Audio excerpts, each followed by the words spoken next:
underway. Once again, everybody, it's Daryl Huckabee with What the Huck, and I'm here to talk about Friday Night Lights and high school football. The season is just underway, and I have a very, very special guest here today, Kevin Reach. Kevin is the head coach at Monroe area high school, the Purple Hurricanes, and he's in his 9th year at Monroe and is already the winningest coach in Walton County history among Georgia High School Association schools. He's won 2 region championships, taken the Hurricanes to an Elite 8, and when he was at Collins Hill High School in Gwinnett County, took that team all the way to the state championship game. But here's what you don't know about Kevin Reach. He and I go way, way, way back, and I coached Kevin at Clarkston High School in 1981 and 82, 83, long, long time ago. I taught him everything he knows, which is obviously not true. But Kevin, welcome to What the Huck. How are you? I appreciate you having me here. I'm excited. I'm excited about talking about high school football, and just seeing you again has just brought back so many memories of my high school days. Kevin was a quarterback, and we ran the Wishbone. Coach Tommy Stringer, a great, great human being, great coach. Coach Stringer was an Alabama guy. When Bear Bryant went to the Wishbone, I think Coach Stringer went over and said, well, it's good enough for Bear Bryant, it's good enough for me. And we ran the Wishbone at Clarkston, and we were again together at Loganville, and we would still run that triple option. And Kevin was the running quarterback. But every now and then I would be calling the plays on the sideline. Coach Stringer would be sending them down from up above in the press box. I'd get those bad connections on that headset, and I just couldn't quite get the play he wanted. And we'd air it out and throw it a little bit. You remember those days, Kevin? Yeah, I do. I remember 9th grade football when Coach Stringer was up there. Well, actually, back then it was called JV, right. or B team. It was actually called B team. It was made up of 9th and 10th graders. And, we were a wishbone team. We'd run the wishbone all week, but, I loved to throw the football. And Coach Huckabee, we kind of had that thing going there that he wanted to throw the football too. So, when Coach Stringer wasn't there, we were throwing the hound out of the ball, and it was always a lot of fun. But I was very lucky to have such great men around me. Just with Coach Stringer and Coach Huckabee, and Coach Chonko and Coach Massey. Coach Massey was on my staff for so many years, and Coach Holdren, who's coaching right over here at Morgan County. We just had such a great coaching staff, and it was always a lot of fun. We did have a really, really good coaching staff. We had people that loved football, but more importantly, they loved young people, and they loved teaching young people. They loved setting an example for young people. There was Coach Stringer, as you mentioned, Michael Chonko, who was a football coach and a wrestling coach, one of my best friends ever. We were talking before the show. Mike was married to Scotty Kirkland, who was a Newton County girl. I'd known Scotty my whole life, and we were kind of reunited when I got to Clarkston. Larry Massey was great, great defensive mind. Mike Holdren, close friend. Dennis Beatty. Oh yeah, love Dennis. We had a super staff, and later all those guys went over to Loganville, and I was at Woodward Academy coaching at the time, but after they had been there a year, I left Woodward and came over and joined them at Loganville for a few more years. Now, did you coach at Loganville during at any point? Weren't you at Loganville at that time? With Coach Stringer? Yeah. I left Clarkston in '94, and he asked me to come over. And, at the time, it was one of the best decisions I ever made. And, after my first year, he actually made me offensive coordinator. And, I had Chonko over there and Coach Massey, and, Holdren was there. And, it was just kind of like a reunion again from the time they coached me. But, yeah, I was there 9 years at Loganville. And, it was a lot of fun. It was a good place, good people. Well, high school football in general has been in my blood all my life. When I was a kid, we'd go to the high school games. It was a big, big deal. I went to Newton County schools. I was raised in Porterdale, and we played. The high school played at Sharp Field, and I remember being 8, 9 years old. We'd go to the football game. We didn't see very much of the football game. We would get a paper cup and play football in the end zone or behind the end zone or behind the stadium. We would have a great, great time, but I can still smell the mud and the popcorn and all that mixture, the cheerleaders, the marching bands. It's always been just a big part of my life. And after I finished coaching, my children were all in the marching band, so we were there every Friday night for year after year after year. When I was teaching at Heritage High School and no longer coaching football, I was the announcer for the marching band, and we still go. My wife and I still go to high school games every Friday night during the fall, wherever we are. Last Friday night, we had the Hog Mountain Bowl in Oconee County, where I live, and that is the most amazing high school setting I've ever seen for that one game, because the whole county is divided into a red side and a blue side. Oconee County is blue, the southern part of the county. North Oconee is red, the north part of the county, and it's a big rival. But when you go, the stands are filled. But more than any other rivalry I've ever been to, everybody that goes to that game wears either a red shirt or a blue shirt. There's no white, there's no in between, and one side is completely red when you look across the field, the other side is completely blue. We moved to Oconee County in 2020, which is, of course, an election year, and we moved this time of year in August, third week in August, and everybody was asking me everywhere I went, are you red or blue? Are you red or blue? I thought they were talking about the election. Yeah. I said, well, I'm red. Oh, we're blue. We're blue. We're blue. Everybody. Finally, I said, how did so many Democrats get in my community in Oconee County? He said, we're not talking about politics. We're talking about the Hog Mountain Bowl. So my son was at that time a teacher at North Oconee High School, now the assistant principal. So we've always been red side, but we live on the blue side. So it's we went to the Hog Mountain Bowl this week, and Oconee County, North had won 5 straight years. And Oconee had a 14-7 halftime lead, but North came out, blocked 2 punts, and scored to start the second half and went on to a 42-21 win. Now, you had a big game with an in-county rival Friday yourself, Walnut Grove. Tell me how that went. Oh, it was great. Actually, Walnut Grove beat us last year. That was the first time, I think, in 7 years. And they had a good football team. I'm not saying we took them lightly, but you know, I felt like we were a better football team than them last year. 2 years ago, they were loaded. They had some great talent, and we ended up squeaking one by. But last year, I thought we were a better football team than them. And I'm not saying we took them lightly, but they ended up blocking a punt and having some big plays. So this year, you know, it's a 365-day game. So you got to sit there and eat crow, and you got to keep your mouth closed for 365 days. And it's kind of like I told our kids, those 365 days are up.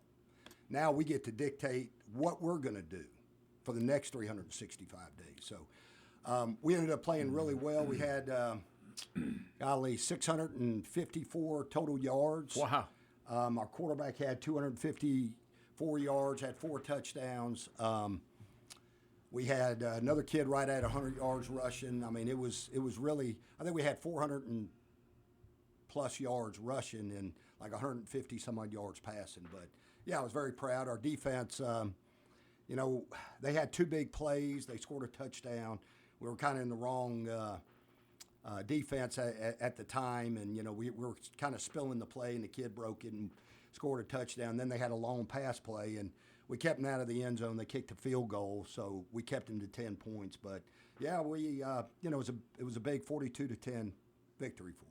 Well, there's no rest for the weary. You got another in-county rivalry this week. Isn't that correct? You play Loganville. Yeah, Loganville. Yeah, and it's kind of been a rivalry for a long time. Yeah. Walnut Grove's kind of a new kid on the block, but Loganville and Monroe have been around for a long time. Yeah, it's kind of like you're talking about the North Oconee. I mean, it's going to be a packed house.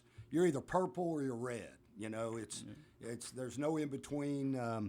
You know, either you live on this side of the county, you live on that side of the county, and it's always been a big big game for us. We've actually this is my 10th year there, so I think we're 7-2 against them, and the 2 games we lost, they were both in overtime, or one of them was in overtime, and the other one was like the last second of the game. So it's a big rivalry game for us, and they got a good football team this year. Well, we wish you luck. This is Daryl Huckabee with Kevin Reach on Real Country WMOQ 92.3 FM.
Welcome back. I'm Daryl Huckabee here with Kevin Reach, head coach of the Monroe area Purple Hurricanes.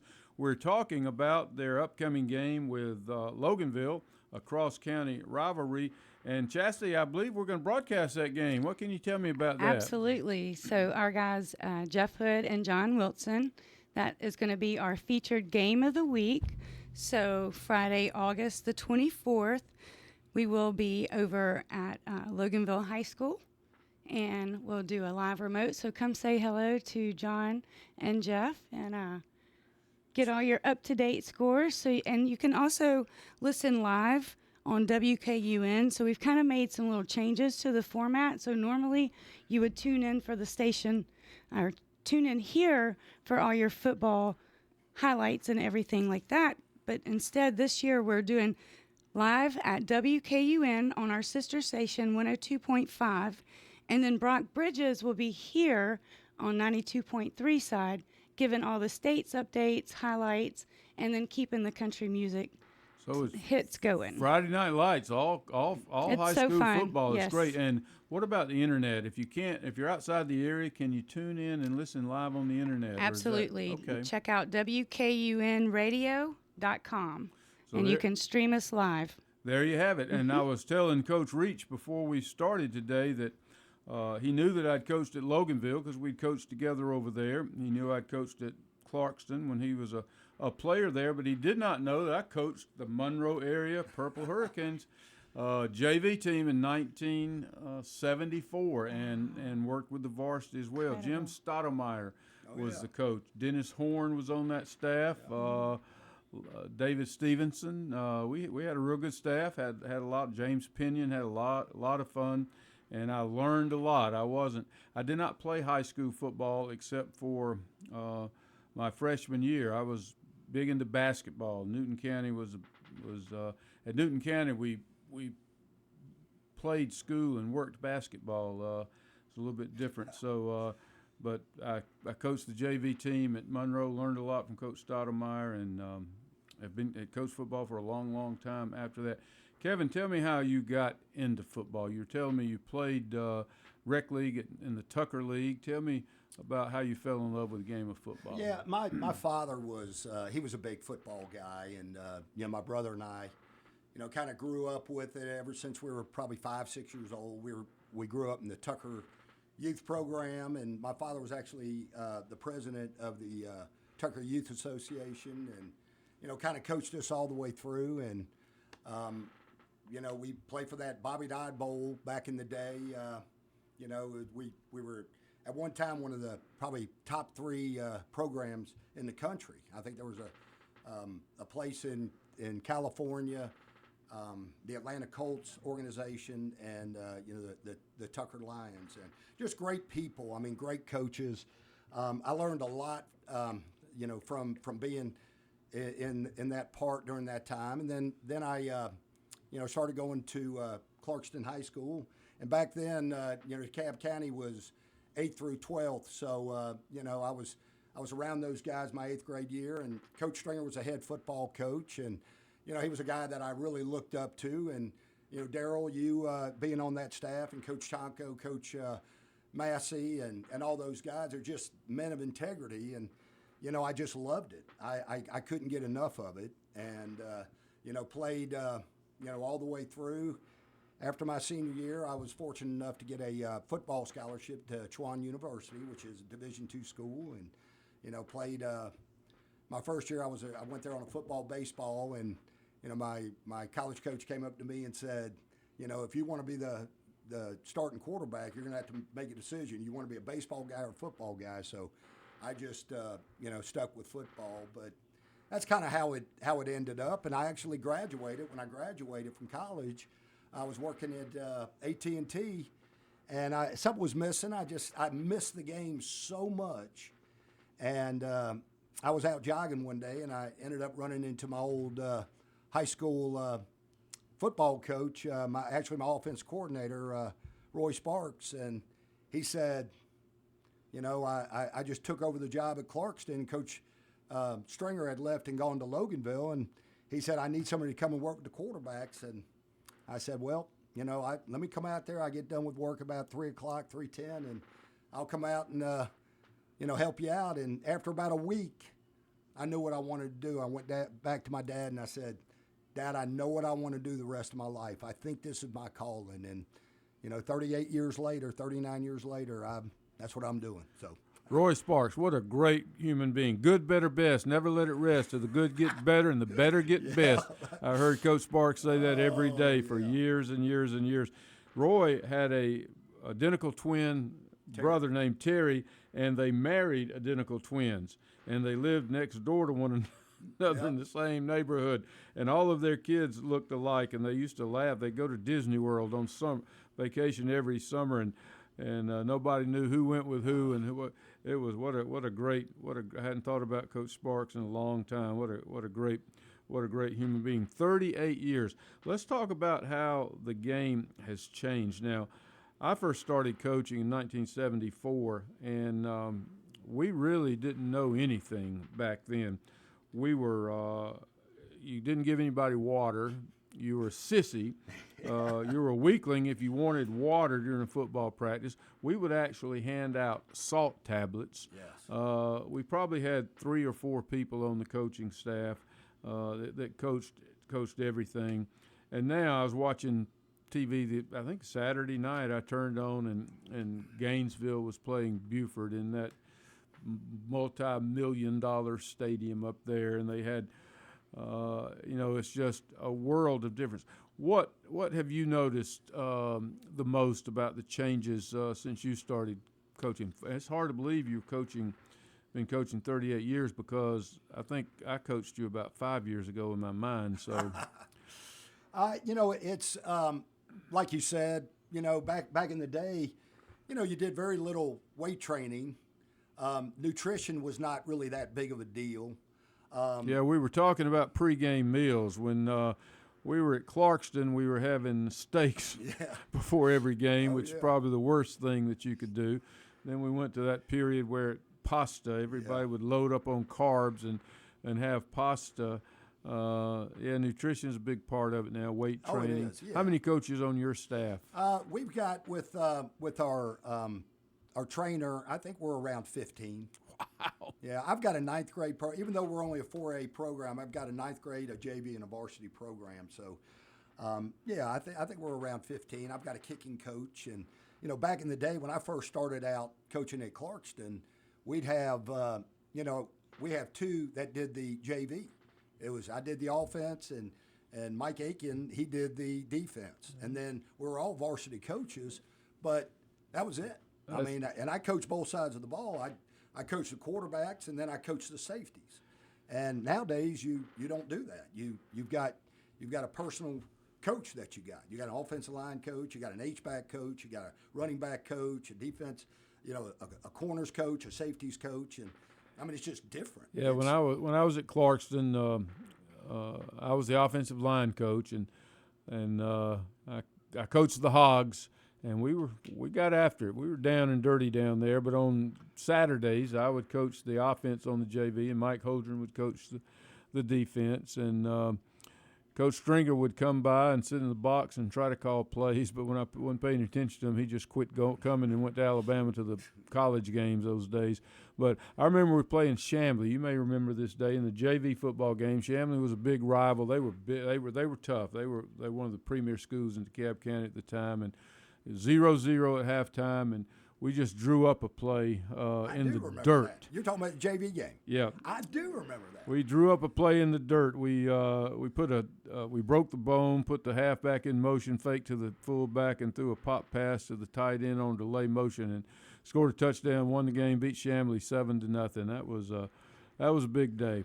And Coach Stringer got mad when he found out we had done that. He didn't care that we had won. We had broken the bone. He wanted us to run the wishbone. He was getting ready for the varsity. It was great fun. Now, I like the pageantry of high school football.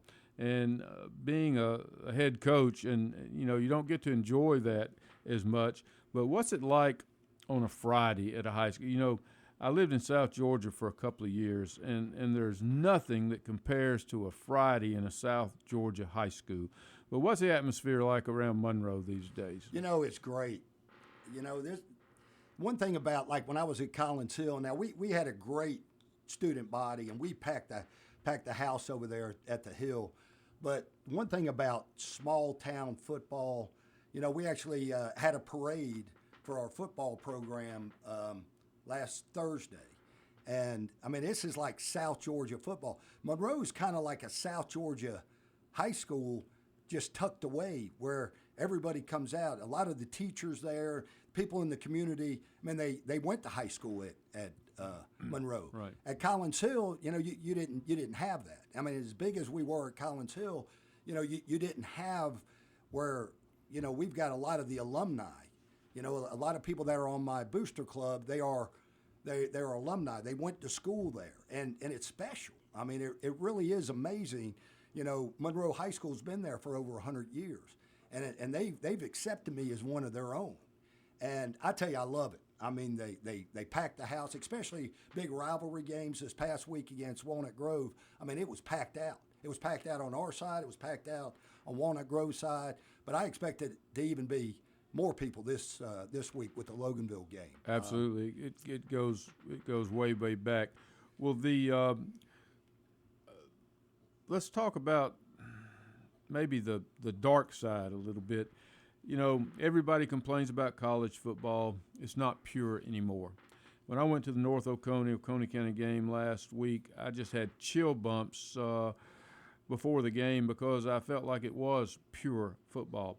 But I know that NIL and recruiting and all the things that the college transfer portal, all the things that the colleges are dealing with, unfortunately, is trickling down into high school football. And I don't think that makes it better. I know a lot of the city school systems. I know a lot of the independent school systems. actively recruit. I know that the Georgia High School Association can't possibly keep up with all the transfers. There's a kid, this Newsmeyer kid, whose brother played LSU, is coming to Georgia next year. He was played at Texas last year and transferred at Christmas to another school to play. And then the Texas High School Association ruled him ineligible because he had transferred purely for academic, athletic reasons. Yeah. And so he tried to come to Georgia and play, and I won't get into the details, but I know that he tried to enroll at 3 or 4 different schools in Georgia. And the Georgia High School Association said, no, you were at 2 schools within the last calendar year without a move, so you're not eligible. He wound up going to Louisiana and finding a school that he could play at this year. Has that how much of that do you see? How big a problem is it in your league? Well, the NIL, we don't really deal with that very much. Some of the bigger programs might. I know maybe Grayson. I know they had a kid that is getting paid NIL money. And it to me that takes away from high school football. I mean, and like you said, it is the purest form of football. The chances of you getting a college scholarship are probably around 1 or 2%. But it's just the love of football. You were talking about the play that you drew up. We played in the dirt, and I still remember that back in my 9th grade year. Yeah. People that played football, they still remember that time that you're in the huddle and you're sitting there and you're sweating and the blood's coming down and you're all just brothers, whether you're black or white, whoever it might be, and everybody's in that huddle together trying to have that same thing, that one goal to win the football game, and you don't get that anymore. And I've noticed it a little bit in high school football. Back in the day, like Coach Stringer, who was my high school coach, he stayed there for a long time. He stayed at Loganville for a long time. You don't see that very often. You're seeing people stay 2 or 3 years. Nobody's sinking roots like they used to.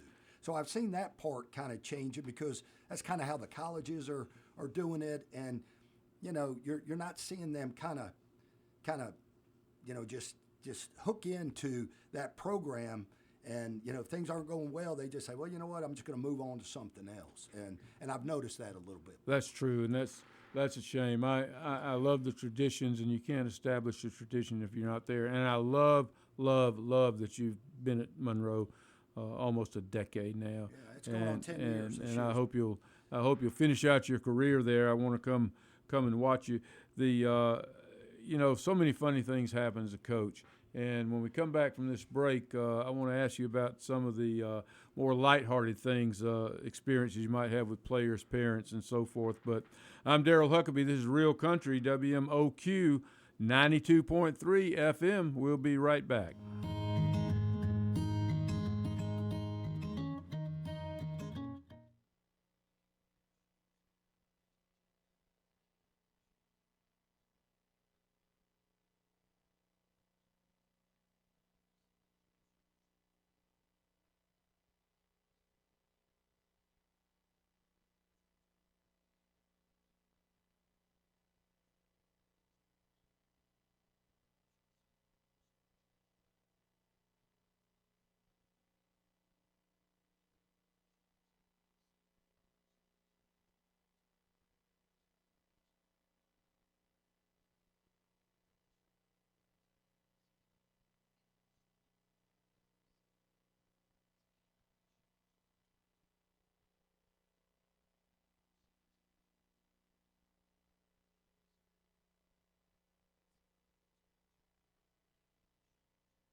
This is Daryl Huckabee.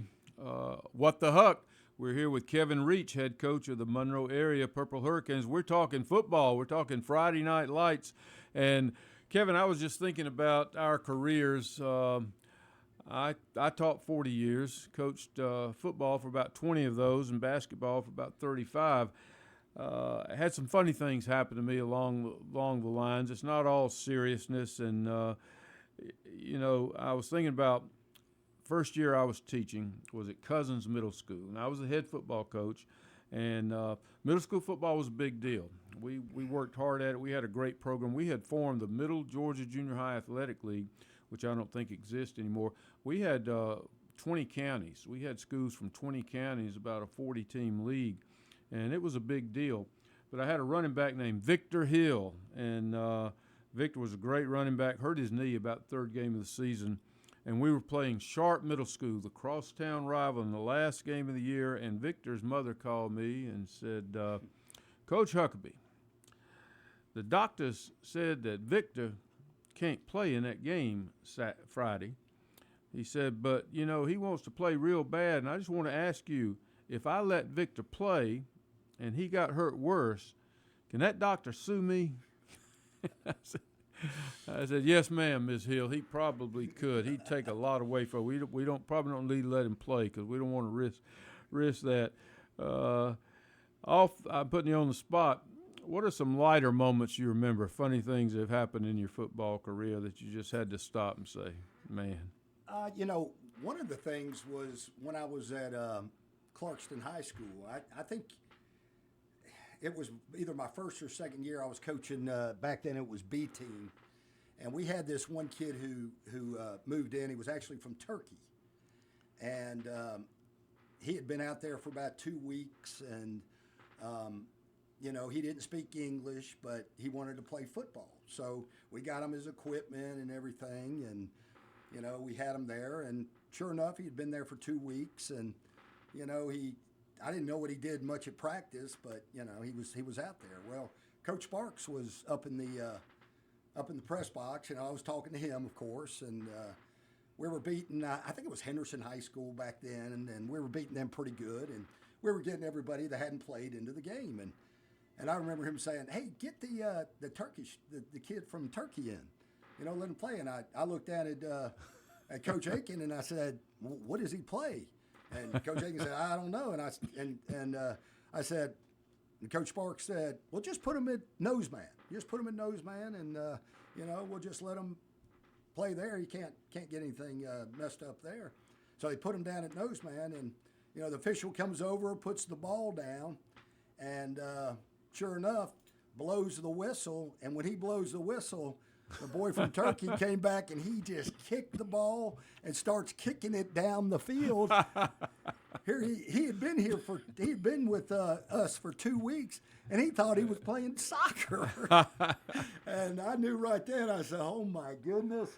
That's a great story. Yeah. Clarkston was a great place to coach because people talk about diversity. Baby, we had diversity at Clarkston. We had all the boat people, they called them, moved in those apartments on Indian Creek Trail.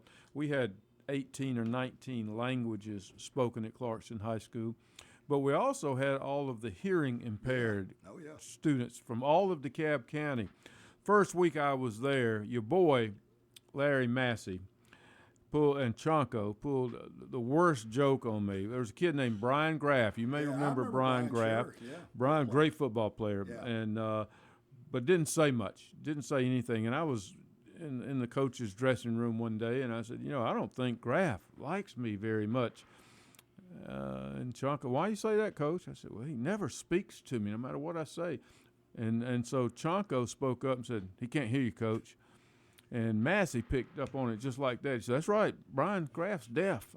He's not hearing you. So for the next 2 days, I get in front of Brian Graff, and I talk to him, and they had let him in on the joke.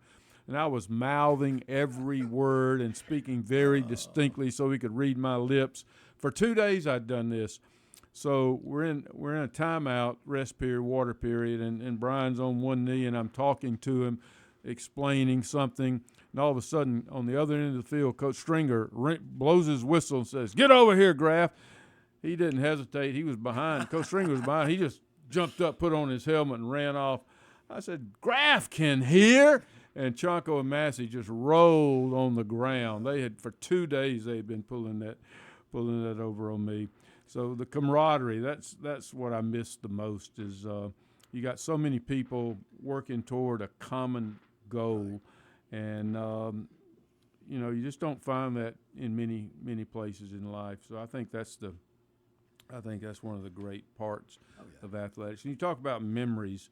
And, I still have memories of the kids I coached and the tiny little situations that might have seemed very insignificant at the time, but they blossomed, and it's worthwhile. It's a worthwhile way to spend a life. I can tell you. Absolutely. Absolutely. You were sitting there saying about my best friends are part of the coaching staff. I mean, I spend so much time with them, and some of the best memories that, we go on vacation together, and our Dr. Tribe, our team doctor, used to take our coaching staff on different trips. And just the time that we could spend doing that stuff, I mean, it's just memories that I'll have the rest of my life. But, I say this all the time to our coaching staff. What happens in that coach's office stays in that coaching office. That's right. There's things that go on, good, bad, and the ugly, that no matter what happens, we might have a disagreement or there might be something that happens, but it doesn't leave that coaching office. And, I've been fortunate enough to have good men around me that have been loyal to me, that, that's the first thing when I hire somebody is, it's got to be this way. We've got to make sure that you fit in with that coaching staff, because what happens in that coaching staff stays in that coaching staff. Absolutely. I remember at Loganville, I was in charge of the offense. I was trying to move the ball down the field. Sometimes you just can't move that ball down the field. And Coach Massey got really upset. He came up to me one day and said, "You need to move the ball, Coach." I said, "Well, you need to stop the other team from moving the ball." And we flared up at one another. And then we both realized how stupid we sounded, and because we were both trying our best to do our job, and we started laughing at one another. But yeah, tempers flare, but it's brotherhood. It really, really, really is.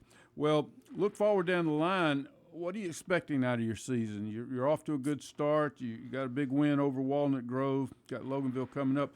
What's the rest of the year look like? Who's in your region that's going to be the real powerhouses that you have to contend with? Well, Cherokee Bluff and Oconee will be the two big teams. We're going to be battle tested because every team we play this year is a 6A program. We're a 4A program, and we got Loganville this week. We got Habersham playing Habersham. Got Flowery Branch. The only one that's not is we got West Lawrence, who went 13-1 last year. It's kind of funny when you have success like we do, you can't find games. That's right. Especially in your classification.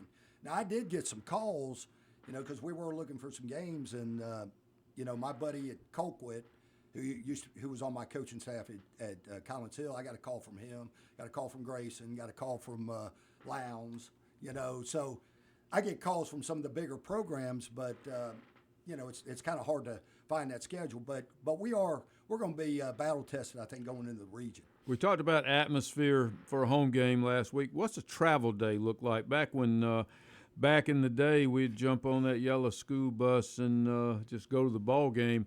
There were times at some schools I was at, I had to drive the school bus, and I didn't like that at all. Tell me how you travel, what you eat, how you leave school. What's a long trip look like for the Hurricanes? I've got it broken down into, I've got it down to every 5 minutes basically is what we do. We'll get them out of school early. Just say we're playing somebody like an Oconee. We'll get them out of school early. We'll go over our game plan, meet with them in the weight room, and then we'll eat pregame meal about 3:20, and then we'll do an FCA, around 3:45, and then we'll walk back to where our field house is, and then we'll do our offensive meetings, our defensive meetings, and then We'll go ahead and get on the bus. You know, Oconee's not that far of a ride, so we might get on the bus around 5. I like to get to wherever we're going at 5:30, so I'll make sure that we leave. If we're going to a West Lawrence, which might be a 2-hour trip, we'll make sure that we leave 2 hours beforehand, and then you know we'll give them something to snack on something around 6 o'clock, and then probably 15 minutes before we go out. We'll make sure we have that quiet time, and first group leaves at 6:25, second group 6:30, third group at 6:35, and that's kind of how it. How many buses do you take? We take 3. Do you always go school buses no matter where you're going, or do you sometimes rent? Now sometimes we'll get a Greyhound. If it's a far trip, we'll go ahead and get a Greyhound. But for the most part, most of our games are pretty close by, so we'll take three school buses. Now tell me about playoffs. You've been to the playoffs every year that you've been at Monroe? Yep, that's quite an accomplishment. I mean, it's one thing to have won more games than anybody else in the county history, but 8 straight years in playoffs is pretty strong. Actually, 9 straight years. Yeah, actually it's been 10 straight years now. They made the playoffs the year before I got there. Okay, good. I'm sure that hasn't happened before in Monroe's history. So No. that's quite remarkable. What do you think about the playoff structure? When I was in high school, 8 teams made the playoffs. The region champions made the playoffs. And then when I started coaching, they had increased that to 2 teams per region. So the region champion and the region runner-up made the playoffs. Now, I think most classifications have 4 teams. And you get a lot of 1s playing 4s in the first round of the playoffs. Do you think that's necessary? How many times does a 1 beat a 4? Yeah. What do you? Well, it's power ranking now, so we don't even do the top 4 out of our regions anymore. So what they do is that new this year? We actually did it last year. Throughout the state now, GHSA decided to the top 32 teams. They have a formula that they do, and the top 32 teams play in it, which I think it's good and bad. I think, like for instance, when I was at Collins Hill back in 2013, we had it was us, Norcross, North Gwinnett. We all went 9-1, and we all tied for the region championship. So we had to go and flip a coin to find out where we were placed, and we ended up Norcross was 1, we were 2, and North Gwinnett was 3. Well, here's North Gwinnett. They were ranked 2nd in the state at the time. Norcross was ranked number 1 in the state, and we were ranked number 3 in the state, and we were all in the same region. And it's funny the way it came out at the end of the year. Norcross played North Gwinnett, and we finished 3rd in the state that year, and we all came from one region. Wow! So I think it's a good idea when you got situations like that, because then we wouldn't see each other, and we might be the top 3 or 4 teams, and so I think a power ranking's good in that. But in other ways, I don't think it's like you have some teams that you're better than, but you end up losing a game or 2, and they might be undefeated, but they're playing a weaker schedule, and all of a sudden they get a weak team early, and sometimes that's not good. You get some of these schools up north, and they're playing some of these schools in the metro area, and our 4 can beat their 1. Right. How about classifications? 6 enough? 7 too many? We got it just about right. I think with the pride, I think it's about right now. I think if you can have anywhere between 60, 65 teams in a classification, I think you're doing pretty good. I think you get around 80. I think that's too many. I think if you can be anywhere between 50 and 60, I think that's about right. I'm Daryl Huckabee. We're here on Real Country WMOQ with Kevin Reach, and we'll be right back.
I'm Daryl Huckabee back with you. Kevin Reach, head coach of the Monroe area Purple Hurricanes, is in the studio with us.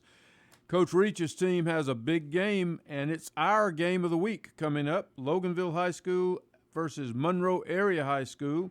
You can listen to that game, Good Time Oldies, stream on WKUNradio.com or tune in to 102.5 or 92.3.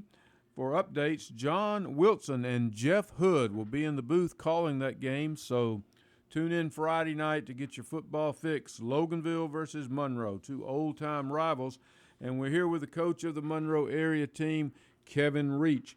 Kevin, we're talking about all the good things about high school football. We're talking about some of the problems that high school football may be facing and how we can ward those off.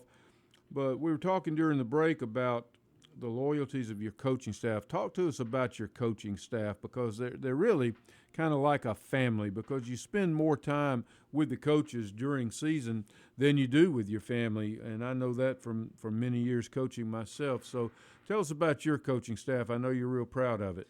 Well, probably my best friend is the assistant head coach, Brandon Myhan. He's followed me wherever I've been, when I was in Newton County, and then when I went to Collins Hill, and he had been with me we've been together almost 20 years or over 20 years. And, we tell each other everything. So the loyalty there is just unbelievable. And like my defensive coordinator, Coach Massey was with me. He coached me in high school, and he was my defensive coordinator at Collins Hill and at Monroe. And he retired 2 years ago. And it's funny how this stuff works, but I picked up Heath Herron, who was the defensive coordinator at Norcross, and we had such a tough time when I was at Collins Hill because they were always so good defensively that I ended up, talking to Keith Maloof when Keith Maloof retired, and sure enough got him over there. And then Michael Hill, who's our offensive coordinator, Robert Hill, his dad, was over at Parkview and was the offensive coordinator at Parkview all those years they won the state title. And, Michael Hill grew up in it. And, I knew early, probably back in October, that he was one that when I lost my offensive coordinator, who had been with me all those years through, when I was at Collins Hill and, all those years at Monroe, he went into administration. And, I had to pick one up. And sure enough, I knew what he brought. And I knew what kind of man he was. And then, I've got a great staff. I mean, I feel like there's 4 or 5 guys that could easily be head football coaches. You got coaching royalty down there at Monroe. Those are big names. Oh, yeah. And your coaching staff is like your family, but you also have to deal with family. And I learned that if I was going to be successful, I had to have support from my family. I know your wife, Amy. I taught her at Clarkson many, many years ago. I didn't know the story about how y'all got together. I wondered if y'all had dated in high school. You told me it was about 15 years later because you were too wild and rambunctious for her. She's the scholar, and I remember that about Amy. She's from a great Clarkston family, but Amy is a miracle. She has been through some medical hardships, and a lot of us have prayed her to good health. If it's not too tough, talk to us about Amy and what she means to your coaching journey. Yeah, I'm just so blessed to have a woman like Amy. She gets the coaching part of it. We did not date in high school. She was definitely way too good for me. We met 15 years later, and I still can't believe that she said yes. I still hadn't figured that one out. But she is a great coach's wife. I mean, I think a lot of the younger coaches' wives, they can come to her, and she's just so knowledgeable about things. And, I don't think you can be a good head football coach if you don't have the right woman there, because there's so many different things that I ask her on a daily basis. And there's so many times when I deal with different situations. It might even be a parent situation or something of that nature. And she can give me such great advice that, I'll sit there and I'll think about it. And, I believe in the 48-hour rule. If there's something that's taking place, whether it's through through a parent, I believe in 48 hours before I talk to that person. And, I learned that stuff from Amy. It's so important to have a good person at your side. Well, welcome to the Outkick Your Coverage Club. I've been a member for 44 years myself, and it's very, very important. Is there a lot of recruiting going on in high school football? I coached at Woodward Academy for 7 years, and of course the privates, it's always, the Woodward Academies, the Marist, the Westminsters, Lovett's. Everybody always accused us of recruiting back in those days. We had a kid named Kenny Spear who went to Notre Dame, great running back, and Graham Hickson was, at the time he retired at Woodward, was the winningest high school coach in Georgia. And he said, I'm a great judge of talent. I hired his mother to teach at our school when he was 5 years old because I knew he was going to be an All-American. But I know that there's a lot of places that does go on. What are your thoughts on that? Do you run into that? Does it create a problem for you, or do you just say, well, it is what it is, we're going to play with what we got? Well, like my time when I was at Collins Hill in Gwinnett County, there were a couple incidents that I can think of. And I really wish coaches would get to this point. There was a boy named Robert Beal at Norcross who ended up playing at Georgia. And, I was having my team meeting, and sure enough, he showed up there. And he was probably one of the top players in the state of Georgia. And sure enough, Daryl, I told him, I said, look, you cannot play here. You need to get with Coach Maloof, and y'all got to figure out whatever you need to figure out. So I called Coach Maloof and said, Coach, you need to come get your boy. And the same thing with Jess Simpson. I had one of my best players when I was at Collins Hill go over to Buford and was over there and all. And sure enough, Jess called me and said, hey, Kevin, I want you to know that, we got a beautiful looking kid over here that got somebody in the community that's trying to get him swayed to come over here to Buford. And, I just want to make sure that you realize that I'm not doing this. And, when you get things like that happen, I think coaches can get together and make sure some of that stuff doesn't take place. But, that's kind of something that I think we can do a better job at. But, yes, it is going on. Not so much at Monroe, but, yeah, it's getting bad. It's been going on a long time. When I was at Clarkston, one of the greatest high school players in Georgia history, Tracy Waits, was at Rockdale County. And her high school coach from Rockdale County got a job at Towers and thought that he could just bring her with him. Billy Armstead, who was the athletic director at DeKalb County, called me on the phone and said, Coach Huckabee, I got Tracy Waits standing here in the Towers office trying to enroll in school. Should I let her? And he was asking me that because if she enrolled, she would immediately become ineligible at Rockdale County and at Towers. She wouldn't have been ineligible anywhere because she had transferring without a move. And I said, no, don't do that. Don't do that to her. You go over there and explain to them she's got to go back to Rockdale County. And she did. And they won the state championship that year. And it would have been horrible. So if people could just operate on the golden rule, do unto others you would have them do unto you, or more importantly, do unto the players what's best for the players, I think we could keep our game a lot purer. But it's the game we got, and I love it, and I know you love it, and I've enjoyed talking to you about high school football today, and I hope we can be together a lot more. And Chastity, would you tell us what's coming up one more time Friday night? Absolutely, I would love to. So you can catch the game of the week. So that's going to be Loganville High School at Monroe area. Big rival game. So grateful to have the coach in the studio today. So tune in live on Good Time Oldies 102.5, which is our sister station here. Or you can also stream us on WKUNradio.com. And then Brock Bridges will be here on 92.3 side, giving all the updates for the games and state games, scores, stats, all that good stuff, along with keeping the country hits playing. That's the real skinny. That's I right. think I got the information a little bit jumbled, so that's No, why you I did asked the great. professional to do it. No, you did great. Kevin, what are your final thoughts? We talked about the purity of high school football. I've got my son who actually plays for me.